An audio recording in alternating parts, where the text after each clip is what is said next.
Welcome, ladies and gentlemen. Today we're going to be watching a video made by Mark Felton, where he is going to be talking about the Battle of Anzio. Of course, he is the historian, I'm not, so don't expect him to make any mistakes, but we will be expanding on where he leaves off, giving more details where he leaves off, and we're going to learn something from historian Mark Felton as well. One of the first things which I did see was that he named this video Anzio 1944, Forgotten D-Day in Italy.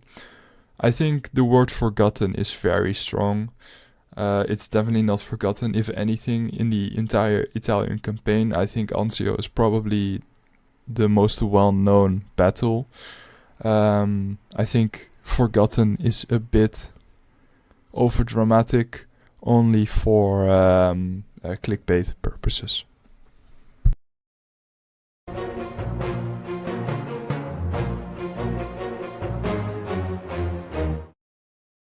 Anzio, a small Italian fishing and tourist town on the Tyrrhenian Sea, famous for its Roman ruins and the birthplace of the emperors Nero and Caligula, would assume historical importance. So, what just came into my head was, imagine your town births two of the most interesting, let's just say it like that, interesting Roman emperors ever. I mean, Nero, Caligula, both from Anzio. Very, very interesting. Importance during World War II. In 1943, a plan had evolved for the British and Americans to help relieve some of the pressure felt by the Soviet Union. Stalin was anxious that the Western Allies opened the second front somewhere, but the only viable location at that time was in Italy. Allied operations across the Mediterranean following the defeat of Axis forces in North Africa meant that Hitler... It's actually really interesting because, of course, they put in a lot of troops in North Africa, even in the dying stages. I believe it was estimated to have been an additional, well, in the end, 300,000 German soldiers being captured. So just imagine, right? At any given point, the Germans already had 350,000 German soldiers in Italy. Imagine if 100,000 could be more allocated, or maybe even just 50,000. I mean, it was already a slugfest with 350,000.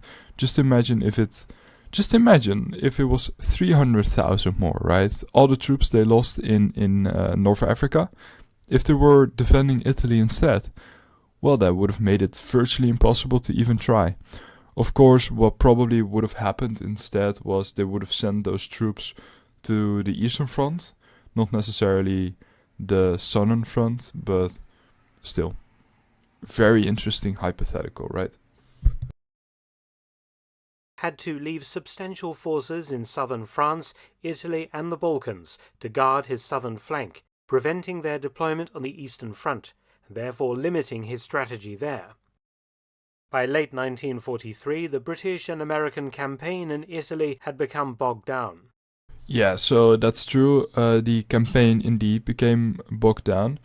It was actually the Canadians who were fighting at the Battle of Ortana against a German Fallschirmjäger unit, which were the paratrooping unit from the Germans. By then, basically just elite light infantry, which was very battle-hardened. They knew what they were doing. Really great units. The Canadians took a lot of casualties during that battle as well, trying to do some mouse holding, which involved blowing open the walls and then throwing in grenades to clear houses. And that's why it also got the nickname Little Stalingrad. A lot of Canadians died. Sadly for them, it didn't result in a massive breakthrough through the Gustav Line, which was the defensive fortification in Italy. So yeah, a lot of casualties. But the reason the breakthrough failed was because the weather really just came in, and it was right at the end of December, right? So the weather was really tough, and so the Allies decided to take it easy, give the soldiers rest, and evacuate everyone off the front. I believe in Canadians only. 1,500 casualties, so people who passed away, and then a further 5,000 which were either wounded or just became ill. So a lot of the Canadians were actually rotated off the front line. The mountainous country favouring the Axis defenders, and the Germans moving from one heavily defended line across the peninsula to another. In Italy, mules were more useful than motor vehicles in the rugged landscape. The many fast-flowing rivers posed serious impediments on the Allied advance north, the Germans blowing the bridges as they went, coupled with extreme weather conditions such as torrential rains and thick mud in the autumn and deep snow in the winter. The campaign in Italy was some of the toughest fighting of the European campaign. However, the way to break this stalemate was to launch a surprise landing in the Germans' rear, and that place was at Anzio, 25 kilometers south of Rome. A stalemate had developed south of the town of Cassino on the Gustav Line, the fight for its famous mountaintop abbey taking months. Cassino. Okay, so several notes. We got a beautiful map here, so I don't have to edit it in. The thing is, they would go for Anzio, of course. That was the idea. And the idea would be that they would cut off the 7th and 6th highways. So the German soldiers here near Cassino would have limited to running out of supplies, which would made it a lot easier for the Allies to push through the southern part of Italy. Now, the thing is, when they landed, and I'm not sure if he's going to touch upon it, but this is my explanation. The thing is, when they landed, they were way too conservative. They were way too afraid. They were afraid of losing their beachhead if they were to just go here, because the Germans could take the beachhead, and if they didn't break through, that would mean they were stranded at the 7th and 6th route. So instead, they decided to build up the troops here on the beach, eventually having 4 infantry divisions. They landed with two more arrived through the beach afterwards. And from there they tried to push out, but of course by then the Germans had already surrounded them.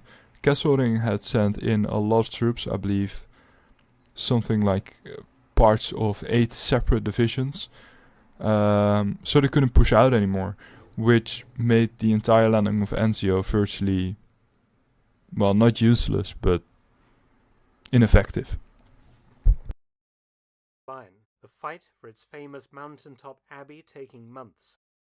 Cassino led to the Anzio operation. Also, he's talking about abbey. There was this abbey on top of it, right? And it would be a monastery, and the monastery would be a sort of neutral zone. And a lot of civilians actually decided to hide in the neutral zone.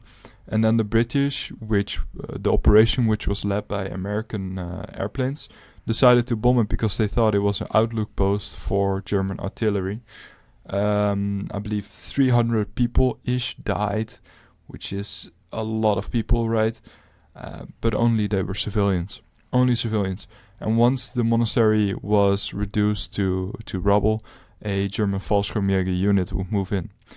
The bombings were not very well planned with the infantry units. So once the 1st Sussex regiment from the UK and an Indian army advanced on the monastery, they were easily repulsed by the Fallschirmjäger unit.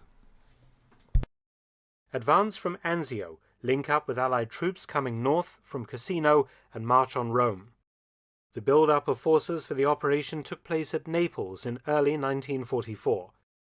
The problems were numerous, and many in the Allied camp thought the operation entirely too risky. Compared to the D-Day invasion in Normandy 5 months later, the Anzio operation was starved of vital equipment and shipping. Only 2 infantry divisions could be landed in the initial wave, followed by 2 more. By the 21st of January 1944, the task force was moving towards Anzio. The 2 divisions making the initial assault were both veterans, the British 1st Infantry Division and the US 3rd Infantry Division. In overall command was US Lieutenant General Mark Clark. Incredibly, when the landings commenced on the 22nd of January, there was initially no resistance. Why? Because, in concert with the landings, the Allies had launched a fresh offensive at Cassino, which led the Germans to move much of their forces south to strengthen the Gustav Line. The Luftwaffe tried to harass the landings at Anzio using Stukas and other bombers, but the Germans didn't have sufficient aircraft in Italy to pose a serious threat. Only fragmentary German units could initially oppose the landings. Field Marshal Albert Kesselring, the German Commander-in-Chief Italy, had a stellar reputation, and he moved very fast to contain the Anzio beachhead. He put General von Mackensen in charge of eliminating the beachhead. Within 24 hours of the landings, Mackensen had pieces of 8 German divisions in position. At dawn on the 25th of January, the Anglo-Americans began to push out from the beachhead. German resistance was both ferocious and unmovable. Over 3 days of heavy combat, the beachhead was slightly expanded. If you're interested to know what kind of tanks these are the British Churchill tanks. It looks to be in a plain with a bit of mountainous, so it's probably going to be Italy, especially considering we're talking about the Battle of Anzio. But yeah, these are Churchill tanks. Movable. Over 3 days of heavy combat, the beachhead was slightly expanded, but at very high cost. By now, the Allies had 4 infantry divisions ashore. By the end of January, the Allies had suffered 3,000 casualties. The offensive was halted. The Anzio beachhead now prepared for a siege. But how long till Mackensen counterattacked? More German divisions and aircraft were moved down from northern Italy, from southern France and the Balkans. By mid-February 1944, in the center, the beachhead Gustav Line failed. So you can argue that the offensive near the Gustav Line failed because the units of Anzio didn't achieve any of their objectives and were way too conservative. Anzio was now on its own. Huge German assaults commenced, met by ferocious Allied artillery fire, including from ships offshore. Germans breaking up the German assaults. A new overall commander at Anzio, U.S. Major General Lucien Truscott, was appointed. What followed was a 3-month-long period of static warfare. Everywhere was in range of German guns, a situation not dissimilar to the British position at Gallipoli in World War I, when the beachhead there was contained by the Turks. Both sides entered artillery duels. The Germans even brought up 2 massive railway guns, codenamed Roland and Leopold. These were used to bombard the Anzio beachhead, the Allies collectively nicknaming the guns Anzio Annie.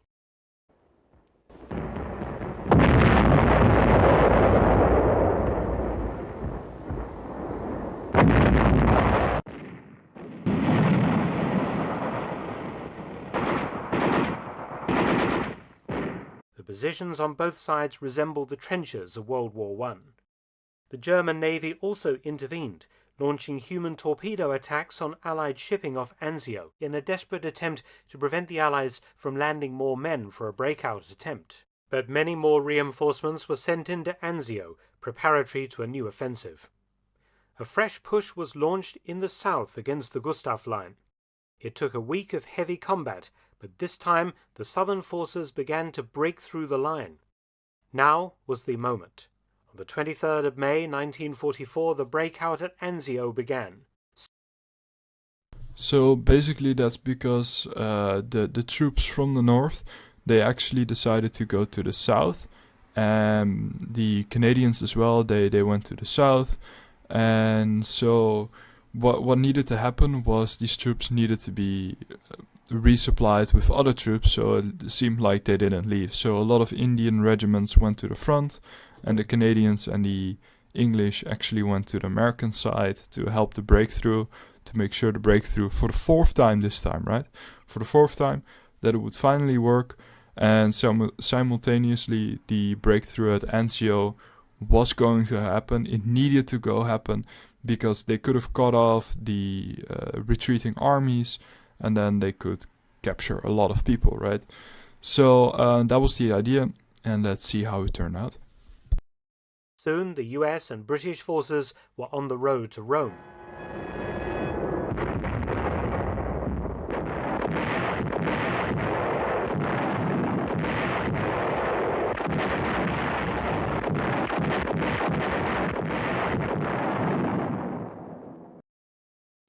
It does seem like he liked these shelling clips, right? He's really enjoying putting them in. But yeah, I mean, this video, if I yeah, it's 8 minutes and 3 seconds. I think they just added as many shelling clips needed to make sure the video would get to 8 minutes. But that's me, because if you're at 8 minutes, you can decide your own YouTube money mid-rolls, or what's it called. And then you can put in more or less ads. You can decide by yourself, and then you get more money for your video. So if it achieves actually 8 minutes, yeah, you can earn more money by this. Small addition to my video, I'm not monetized at the moment. I lost my monetization because I was inactive for a while. So this video will be longer because I need more time to effectively explain what I want to say. So yeah. Rome was reached on the 4th of June 1944, having been declared an open city by the retreating Germans. However, General Clark's decision to go for the Italian capital ensured that a very sizable German force escaped to fight again. This would ensure that the war in Italy would drag on for another year. The Allied victory at Rome was quickly overshadowed by the D-Day landings, which occurred 2 days later on the 6th of June 1944. However, the name of Anzio was burned into the collective memory of the British and American people. Thanks.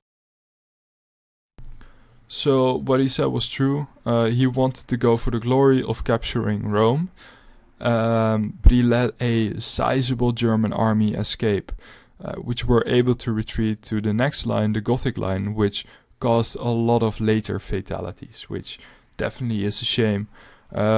It happened more often during the war, eventually also with our good friend, of course, Bernard Montgomery, which let his ego dictate the way, and because of it, he lost a lot of soldiers during Operation Market Garden. So, and you're gonna see this on both sides quite a lot. Ego gets in the way, they want glory, they want something, and don't see the tactical picture. I believe the plan was even to cut him off, but he ignored the plan and just went straight for Rome because he wanted the glory. So yeah, make of it what you will. I'm not a fan of that at all. It's understandable, but I'm not a fan of it. I probably would not do the same because, yeah, it's better to take it the easier route than the glorious route, right? So yeah.